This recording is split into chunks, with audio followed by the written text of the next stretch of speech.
तो स्वागत है आप लोग तो चैनल प्रिपरेशन मंत्रा में। आशा करते हैं मस्त होंगे और अपने अपने कामों में व्यस्त होंगे। पिछले क्लासेस में क्वांटम नंबर पढ़े थे। आज हम लोग क्वांटम नंबर को एक अलग तरीके से उसके प्रॉब्लम को बनाने का तरीका आज आप लोगों को बताएंगे कि किस तरह से क्वांटम नंबर को एक अलग तरीके से प्रॉब्लम को बताया जाएगा। ठीक है, क्वांटम नंबर का मतलब हो गया क्या?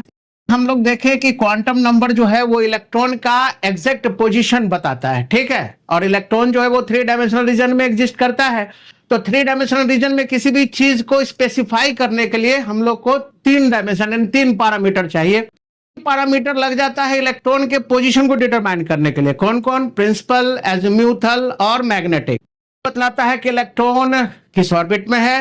एजीम्यूथल बतलाता है कि इलेक्ट्रॉन उस ऑर्बिट के किस सब ऑर्बिट में है, यानी शेप ऑफ ऑर्बिटल। और मैग्नेटिक क्वांटम नंबर जो है वो बतलाता है कि इलेक्ट्रॉन किस ऑर्बिटल में है, यानी ओरिएंटेशन ऑफ इलेक्ट्रॉन की वो बात करता है। यानी प्रिंसिपल क्वांटम नंबर जो है वो साइज की बात करता है एटम का। एजीम्यूथल क्वांटम नंबर जो है वो शेप ऑफ ऑर्बिटल की बात करता है। और मैग्नेटिक क्वांटम नंबर जो है वो ओरिएंटेशन ऑफ इलेक्ट्रॉन की बात करता है। तो ये 3 क्वांटम नंबर कौन कौन? म्यूथल और मैग्नेटिक, ये 3 क्वांटम नंबर तो लग जाता है इलेक्ट्रॉन के पोजीशन को डिटरमाइन करने के लिए। और एक चौथा जो क्वांटम नंबर है ना, क्योंकि हम लोग जानते हैं कि इलेक्ट्रॉन जो है वो स्थिर तो रहता नहीं, वो घूमता रहता है।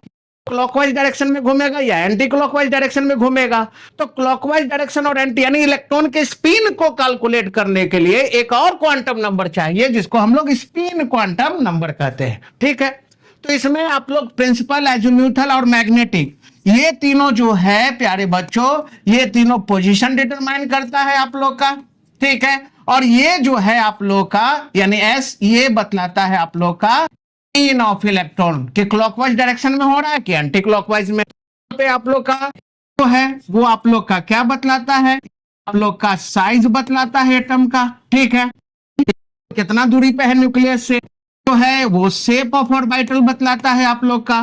तो है ये ओरिएंटेशन की बात करता है आप लोगों का। ठीक है, इलेक्ट्रॉन का एस जो है आप लोग का की बात करता है। ठीक है, कि क्लॉकवाइज डायरेक्शन में घूम रहा है कि एंटी क्लॉकवाइज डायरेक्शन में घूम रहा है। इसको हम लोग चूंकि पिछले क्लासेस में पढ़ लिए थे डिटेल वाइज में, शॉर्टकट तरीके में जानेंगे। ठीक है, एक अलग तरीके से हम लोग इसके बारे में जानेंगे।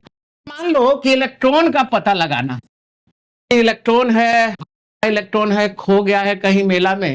आप लोग को यह काम दिया गया है कि इलेक्ट्रॉन को ढूंढ के लाना है। तो बाबू इलेक्ट्रॉन है कहाँ, कहाँ गया मेरा इलेक्ट्रॉन? छुपा हुआ इलेक्ट्रॉन कहाँ खो गया ये मेला में, इस इलेक्ट्रॉन का पता लगाना है प्यारे बच्चों। तो कि ठीक है सर, इलेक्ट्रॉन को ढूंढ के तो लाएंगे, लेकिन उसका लोकेशन कुछ आइडिया तो कुछ दीजिएगा आप लोग हमसे। मान लो कि हम कहें कि ये इलेक्ट्रॉन जो है, मान लो कि आप लोग का कंकड़बाग के किसी एरिया में आप लोग का खो गया है। सर कंकड़बाग तो बहुत बड़ा एरिया है, उसमें अलग अलग रोड नंबर है। रोड में जाएंगे, मकान में जाएंगे, किसके कमरा में जाएंगे, और उस कमरा में वो कैसा सोया हुआ है कि एंटी क्लॉकवाइज है, चित्ते है कि पट्टे है, उठा के ले आना है इलेक्ट्रॉन को। सबसे पहले इलेक्ट्रॉन का अगर पता लगाना है तो सबसे पहले उसे ये पूछिएगा कि रोड नंबर कौन सा है उसका। रोड नंबर को मान लो कि एन से रिप्रेजेंट करते हैं कि बाबू जाओ कंकड़बाग में है वो इलेक्ट्रॉन। पटना के कंकड़बाग एरिया में हम देखे इलेक्ट्रॉन को, मिला है एक दिन, देखे तो सब्जी मार्केट में, बात गए तो पता ढूंढ के ला। पहला रोड नंबर ये सर कि वहां कौन सा है, किस रोड में वो ज्यादा पाया जाता है। रोड नंबर को एन से रिप्रेजेंट करेंगे। रोड में घुस गए तो पता है कि हर एक रोड में अलग अलग मकान होता है। मकान नंबर चाहिए यानी हाउस नंबर चाहिए। के बाद अब घुस जाएंगे हाउस में, उस नंबर को मान लो कि एल से रिप्रेजेंट करते हैं। थर्ड में आप लोग रोड में घुस गए, हाउस में घुस गए, आप लोग को उस हाउस के किस कमरा में है। अब आप लोग को चाहिए रूम नंबर। रूम नंबर को हम लोग रिप्रेजेंट करते हैं किस चीज से? रोड नंबर हो गया, हाउस नंबर हो गया, रूम नंबर हो गया। के बाद अब फाइनली सोया कैसे है, क्लॉकवाइज है कि एंटी क्लॉकवाइज है, स्लीपिंग टेंडेंसी उसका कैसा है, इन टेंडेंसी जिसको हम लोग स्लीपिंग टेंडेंसी कह रहे हैं वो कैसा है, आप लोग का क्लॉकवाइज में है कि एंटी क्लॉकवाइज में है। तो वहां से ये 4 क्वांटम नंबर का जरूरत पड़ेगा। पूछना है कि मकान में जाना है, मकान के कमरे में जाना है, और कमरा में जो इलेक्ट्रॉन सोया हुआ है उस इलेक्ट्रॉन को उठा के लाना है। ठीक है, तो ये पर्पस है हम लोग का। तो रोड नंबर को हम लोग एन से, हाउस नंबर को एल से, रूम नंबर को एम से और स्लीपिंग टेंडेंसी को एस से हम लोग यानी स्पिन की बात हम लोग कर रहे हैं। तो जैसे अगर मान लो कि हाउस नंबर की बात कर लें तो आपको पता है कि अलग अलग सब ऑर्बिट का अलग अलग हाउस नंबर है, एस पी डी एफ। ठीक है, तो एस के लिए जो हाउस नंबर है वो कितना है आप लोग का 0, हाउस नंबर जो है वो 1 होता है, डी का हाउस नंबर जो है वो 2 होता है और एफ का हाउस नंबर जो है वो 3 होता है। तो ऐसे याद रखिएगा हाउस नंबर, है ना। तो हाउस नंबर एस के लिए 0, पी के लिए 1, डी के लिए 2 और एफ के लिए 3। अब हाउस में घुस गए तो हर एक हाउस में अलग अलग मकान होगा, तो जाहिर बात है कि रूम होगा। अब रूम नंबर को एम से रिप्रेजेंट कर रहे हैं तो कितना रूम होगा, तो रूम निकालने का तरीका क्या है, कौन सा फॉर्मूला कि किसी भी सब ऑर्बिट में कितना ऑर्बिटल, तो 12 + 1। तो यहां से आप लोग को रूम नंबर मिल जाएगा। तो बताइए एस में के में रूम है, तो ऐसे केस में हम लोग क्या निकालेंगे, तो एस के हाउस में कितना रूम है तो रूम निकल जाएगा, यानी 2 × 0 + 1 यानी 1 रूम मिलेगा। यानी एस के हाउस में आप लोग का 1 रूम मिलेगा, तो एक ही रूम बना देंगे और उस रूम का नंबर कितना होगा 0 नंबर हो गया आप लोग का। क्यों, क्योंकि आपको पता है कि एम का वैल्यू लाई करता है -L से +L या +L से -L इंक्लूडिंग 0। ठीक है, उसके बाद फिर आप लोग का पी कितना कमरा होगा, पी के मकान में कितना कमरा होगा, है ना। यानी हाउस नंबर अगर 1 होगा तो उससे कितना कमरा बनेगा, तो यहां भी वही फॉर्मूला 12 + 1 लगाएंगे, तो 2 × 1 + 1 यानी 3। यानी पी के में 3 कमरा है। कौन कौन वो 3 कमरा है आप लोग को पता है, पीएक्स, पीवाई, पीजेड। लेकिन यहाँ पे इसका मैग्नेटिक क्वांटम नंबर का वैल्यू क्या होगा, तो मैग्नेटिक क्वांटम नंबर का वैल्यू हम लोग कैसे निकालेंगे, तो हम लोग जान रहे हैं कि कहां से कहां लाई करता है। तो -L से +L लेके चले तो -L यानी -1 से +1, तो -1 इंक्लूडिंग 0, -1 0 +1 3 कमरा हो गया आप लोग का एम का वैल्यू। उसी तरह से डी में कितना होगा, तो डी में होगा आप लोग का टोटल कितना है ना, टोटल 5 कमरा होगा, तो डी में 5 कमरा होगा आप लोग का, 5 कमरा बना दीजिए। और पांचों कमरा का नंबर कितना होगा, तो एल पे डिसाइड होगा, -L से +L, तो जाहिर बात है -2 से +2 इंक्लूडिंग 0, तो -2 -1 0 +1 +2 ये इसका मैग्नेटिक क्वांटम नंबर यानी रूम नंबर हो गया आप लोग का। ऐसे एफ में, तो एफ में कितना बनेगा आप लोग का, तो 12 + 1, तो इसमें कितना रूम होगा यानी कितना ऑर्बिटल होगा, 7 ऑर्बिटल होगा, तो 7 ऑर्बिटल यानी 7 कमरा बनाना होगा, 1 2 3 4 5 6 7। और वो कमरा नंबर कैसे डिसाइड होगा, यानी मैग्नेटिक क्वांटम नंबर का वैल्यू कैसे डिसाइड होगा, तो वो डिसाइड होगा आप लोग का -L से +L। तो कितना हो जाएगा इसका -3 -2 -1 0 +1 +2 और +3। ठीक है, तो यहां से आप लोग इसके आधार पे आप आसानी से कोई भी डाटा दिया रहेगा तो निकाल सकते हैं। तो आइए क्वेश्चंस के थ्रू देख ले कि कैसे का कहें out the values out all the possible values quantum number out all the possible values of number दिया हुआ है 3D10 10 इलेक्ट्रॉन का सभी पॉसिबल क्वांटम नंबर का वैल्यू आप लोग को बताना है। 3D10 के लिए बोल रहे हैं हम, लास्ट इलेक्ट्रॉन का नहीं पूछ रहे हैं, इतना भी ये आप लोग का दिया हुआ है।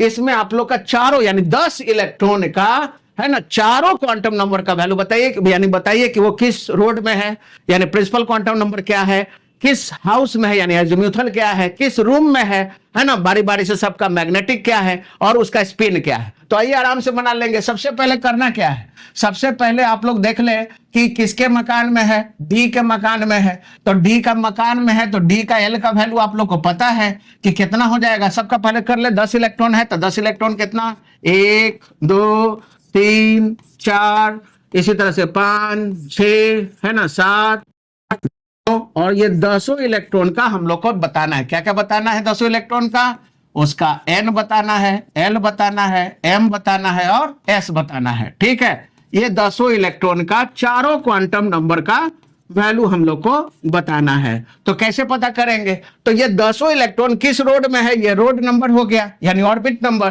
तो 10 इलेक्ट्रॉन जो है वो 3rd नंबर रोड में आया है, यानी रोड नंबर 3 हो गया सबका, यानी 10 इलेक्ट्रॉन जो है वो 3rd ऑर्बिट में है। चलिए भाई n हो गया।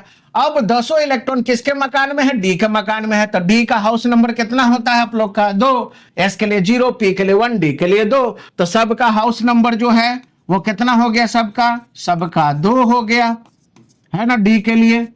चलो भाई हाउस नंबर मिल गया हम लोग का, रोड नंबर मिल गया, है ना। चलो 2 हो गया आप लोग का। अब किस कमरा में है सब, तो अब उनका रूम नंबर देना होगा, यानी किस ऑर्बिटल में है ये पता करना होगा। तो हम लोग जान रहे हैं कि डी के लिए एल का वैल्यू 2 है, और एल का वैल्यू 2 है तो इसमें कितना आप लोग का रूम बनेगा, तो रूम बनेगा 2l + 1, यानी 2 × 2 + 1, यानी टोटल कितना 5 कमरा बनेगा। तो 5 कमरा बना लेते हैं, तो 5 कमरा बन गया, 1 2 3 4 5 कमरा। अब कमरा नंबर कैसे डिसाइड होगा, तो एल से डिसाइड होगा। तो -2 से +2 जाना है, 0 को शामिल करते हुए, तो -2 -1 0 +1 +2। अब कैसे है, तो हुन साहब कहते हैं कि इलेक्ट्रॉन का फिलिंग पहले सिंगल सिंगल होगा, फिर पेयरिंग स्टार्ट होगा अपोजिट स्पिन से। तो यहां पे पहला इलेक्ट्रॉन किस में गया होगा, -2 में गया होगा, तो m का वैल्यू हो गया -2। और कैसे सोया है, ऊपर, यानी ऊपर में अगर रहेगा तो इसका वैल्यू +½ रहेगा, तो ये +½ हो गया। दूसरा किस में जाएगा, इसमें नहीं जाएगा। अभी कमरा खाली है, तो जब तक ये भर नहीं जाए सेम स्पिन से तब तक हम लोग भरते रहेंगे। तो दूसरा किस में गया, -1 में गया, -1 में गया, तो इसका वैल्यू, इसका भी ऊपर है तो +½ तीसरा किस में गया, 0 में गया, तो इसके लिए रूम नंबर 0 हो गया आप लोग का। और इसका वैल्यू कितना हो गया आप लोग का, वैल्यू हो गया आप लोग का, क्योंकि ऊपर में सेम स्पिन है आप लोग का, तो इस केस में इसका वैल्यू हो गया +½ ठीक है। फिर चौथा किस में गया, +1 में गया, +1 में गया, तो ये भी आप लोग का ऊपर है तो +½ पांचवा किस में गया, +2 में गया, तो +2 में गया, तो इसका भी वैल्यू +½ क्योंकि सेम स्पिन है, ऊपर की तरफ है।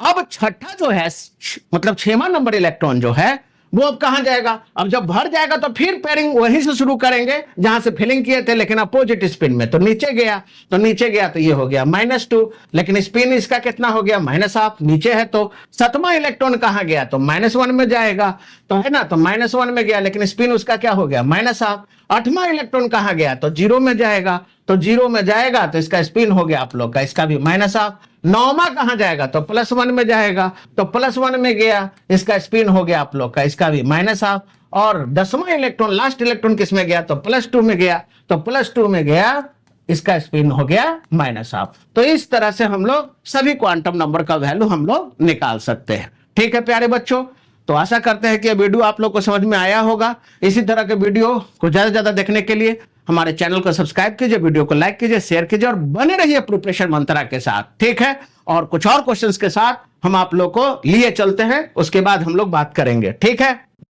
अगर मान लो कहें out the possible values, out all the possible values, out all the possible values of number, configuration को दे देते हैं हम आपको, p का निकालना है 2p6 के लिए। तो 6 इलेक्ट्रॉन है आप लोग का, तो 6 इलेक्ट्रॉन है, तो 1 2 3 4 5, ये 6 इलेक्ट्रॉन का सभी क्वांटम नंबर का वैल्यू हम लोग को पता करना है। ठीक है, यानी क्या क्या पता करना है, सबका n, सबका l, सबका m, सबका s। ठीक है, तो n 6 इलेक्ट्रॉन किस ऑर्बिट में गया है, सेकंड में, तो सबका n का वैल्यू कितना हो गया, 2। किसके मकान में गया है, p के, तो सबका रूम हाउस नंबर कितना हो जाएगा आप लोग का, 1। ठीक है, देख लीजिए सबका हाउस नंबर कितना हो गया एल के लिए, p के लिए एल का वैल्यू कितना होगा, 1। अब कितना कमरा होगा, तो p में कितना कमरा होगा, तो p के लिए एल का वैल्यू जी आप लोग का 1 है, और इसका कमरा नंबर टोटल बनेगा 2l + 1, यानी 2 × 1 + 1, यानी 2 × 1 + 1, यानी टोटल कितना 1 + 1, यानी टोटल 3 कमरा बनेगा। 3 कमरा कौन कौन, px py pz, और तीनों कमरा का वैल्यू कहां से होगा, तो l का वैल्यू से डिसाइड होगा, यानी -1 0 +1।